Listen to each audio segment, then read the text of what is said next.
Alors bonjour à toutes et à tous, aujourd'hui ça va être une vidéo peu commune puisqu'on va pas crocheter. Aujourd'hui ça va être juste les recommandations concernant les lisières. Les petites explications, on va dire comme vous retrouvez souvent dans les...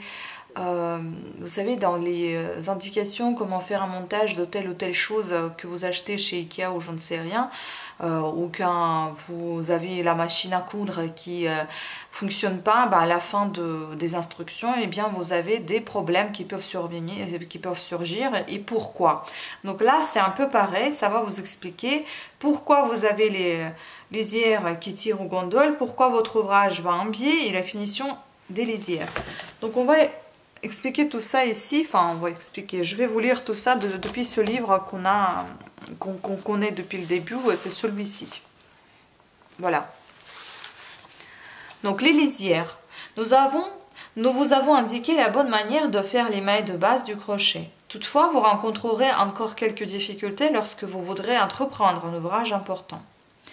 Pour atténuer les lisières ou démarcations d'une encolure ou d'une emmanchure, ne cassez pas le fil en fin de rang, mais faites vos diminutions en petites mailles serrées et crochetez le point ou les deux points suivants dans un point moins haut que celui qui est employé.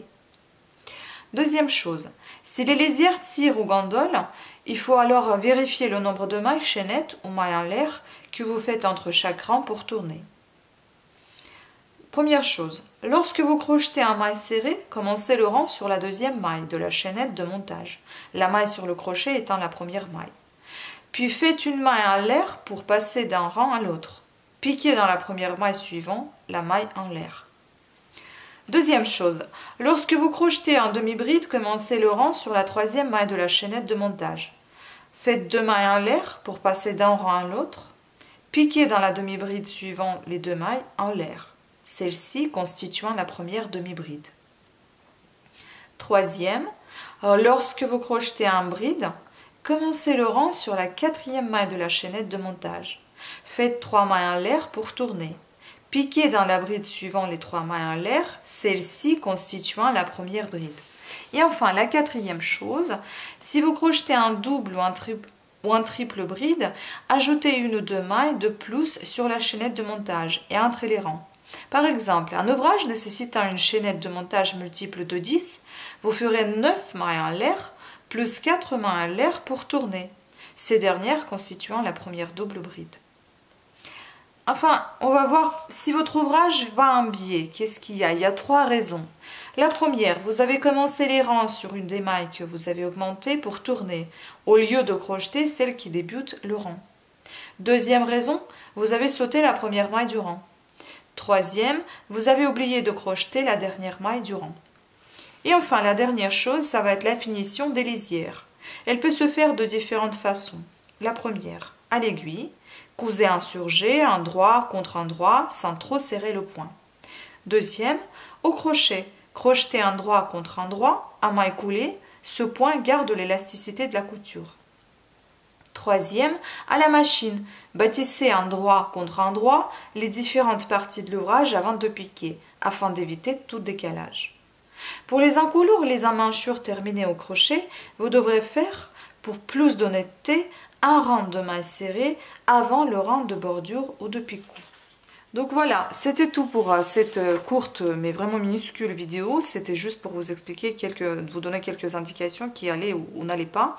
Et donc la prochaine fois, on va découvrir les augmentations. Et ça, je pense que ça va être un travail qui va être un petit peu compliqué. Mais on va découvrir de différentes augmentations d'une maille, augmentation de 2 ou 3 mailles. Ainsi qu'augmentation dans le cours du travail. Donc je vous annonce un petit peu ce que vous allez avoir par la suite. Après on va découvrir les diminutions différentes, et enfin comment terminer un ouvrage. Et donc ça sera terminé pour ces cours de crochet. Ensuite on va apprendre les principaux points, enfin les cours de crochet, je veux dire de base. Et puis on va apprendre les points différents. Moi j'ai hâte d'apprendre les points de base là. Il parle des points de base classiques, points de base, points russes, j'ai hâte d'apprendre tout ça, points russes torse, points albanais, enfin voilà, vous voyez. Donc il y en a encore plein de choses à apprendre.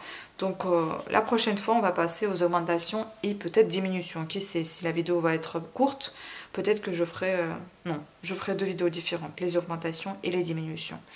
Voilà, sur ce, je vous remercie de votre attention. J'espère que l'énoncé vous tente pour les prochaines fois, pour les prochains cours, et que mes cours vous aident un petit peu à vous lancer dans le crochet ou bien continuer à crocheter. Voilà, sur ce, merci beaucoup encore de votre attention et à très bientôt. Ciao!